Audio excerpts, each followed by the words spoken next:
She was the most photographed woman in the world. The girl who became a princess, then a prisoner, then a symbol of something far greater than any crown. This is the story of Diana Spencer. Not the fairy tale you know, but the truth of what happened after the glass slipper shattered.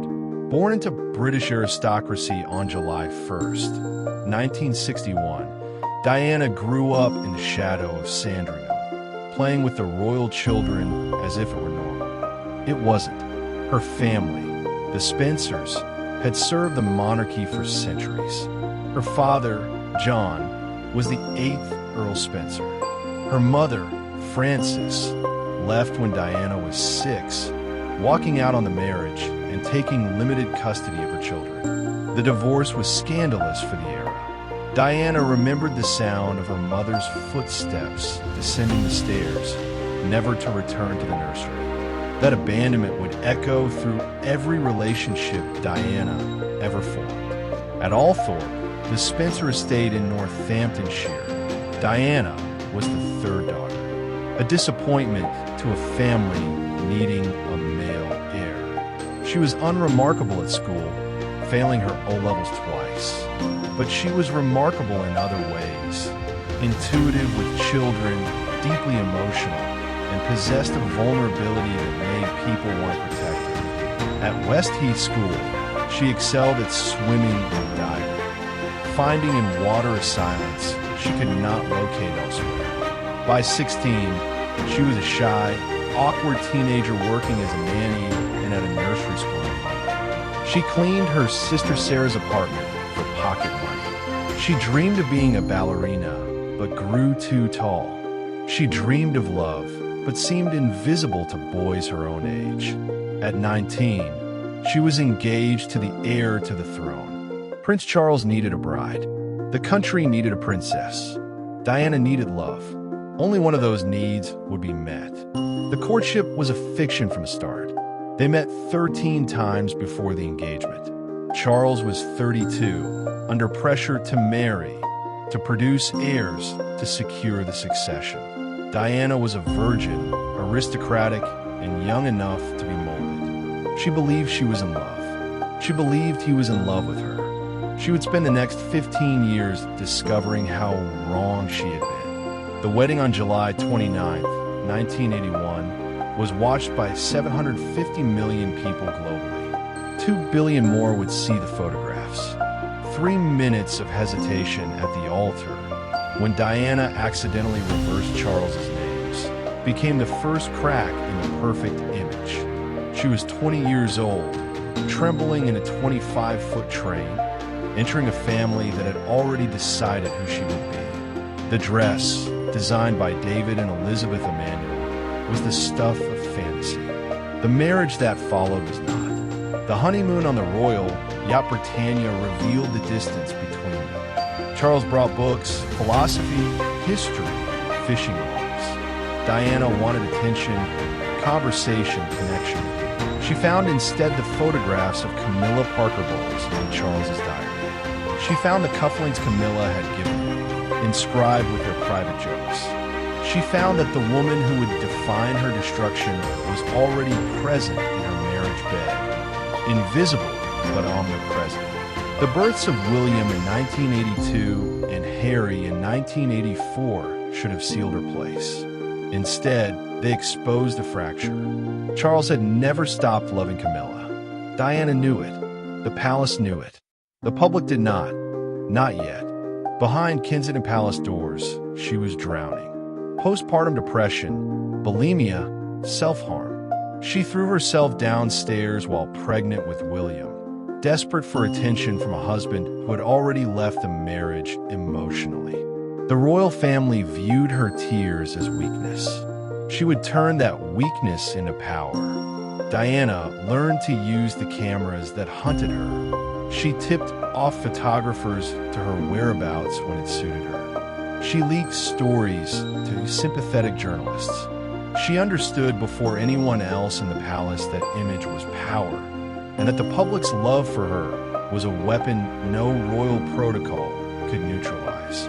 When she shook hands with an AIDS patient in 1987, without gloves, the photograph circled the globe. It changed the conversation about the disease. It terrified the establishment. She was becoming bigger than the institution. By 1992, the marriage was publicly over. Andrew Morton's book Diana, her true story, based on secret tapes Diana provided, detonated in the press. The separation was announced. Diana moved into apartments at Kensington Palace, creating a separate court, a rival center of power. She dressed differently. Shorter skirts, bolder colors, a revenge dress. She dated. She was seen. She made sure she was seen. By 1995, Diana was a bore. The Panorama interview, watched by 23 million Britons, changed everything.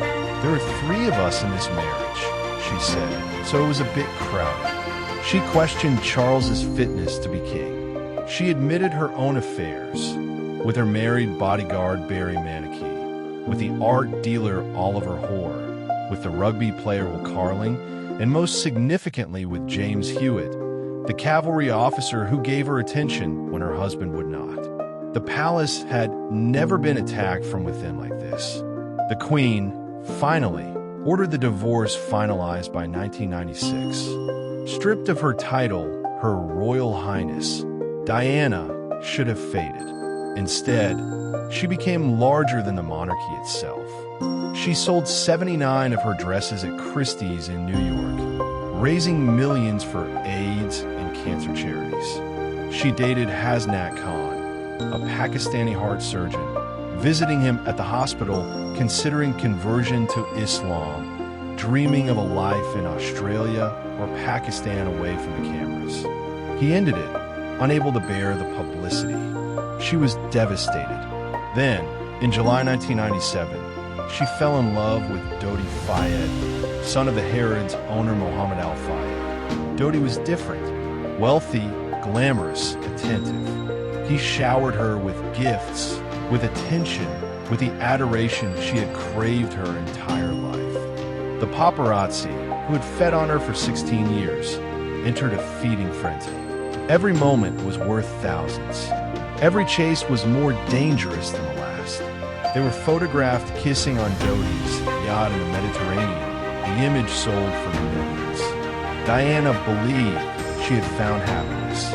She told friends she was pregnant, though this was never confirmed. She told her butler Paul Burrell she feared for her life, that someone was planning an accident in the car. On August 30th, 1997, Diana and Dodi arrived at the Ritz Paris, attempting escape from cameras. At midnight, they slipped out through a back entrance.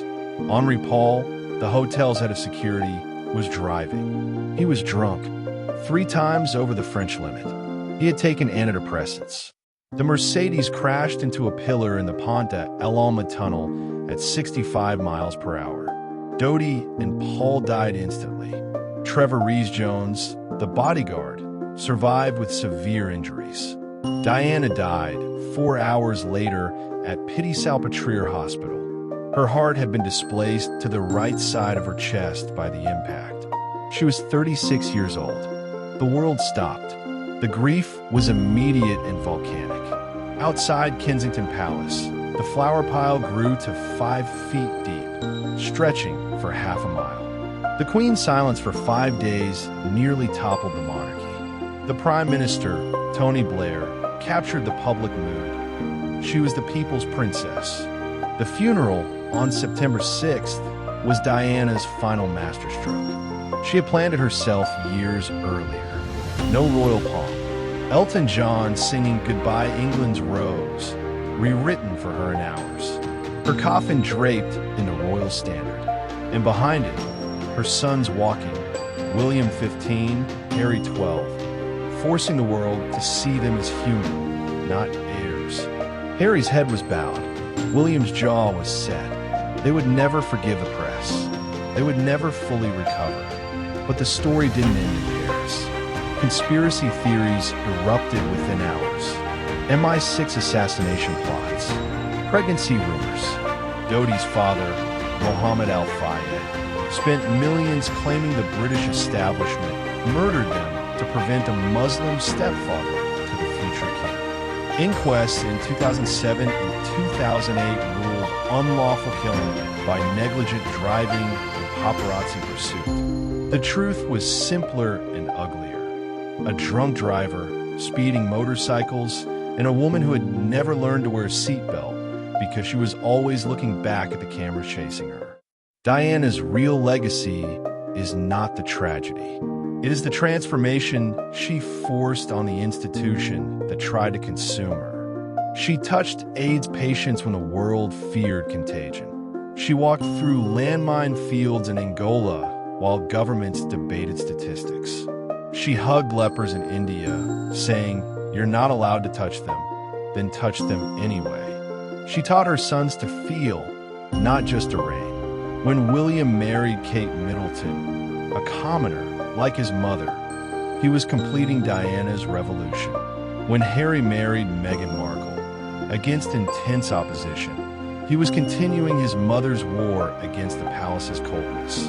The monarchy survived because it changed. Diana did not survive because she could not. She gave too much of herself to too many people until there was nothing left for the cameras to take. She was hunted from the day she became visible, and she remained visible until the hunt killed her. In the end, they took everything anyway.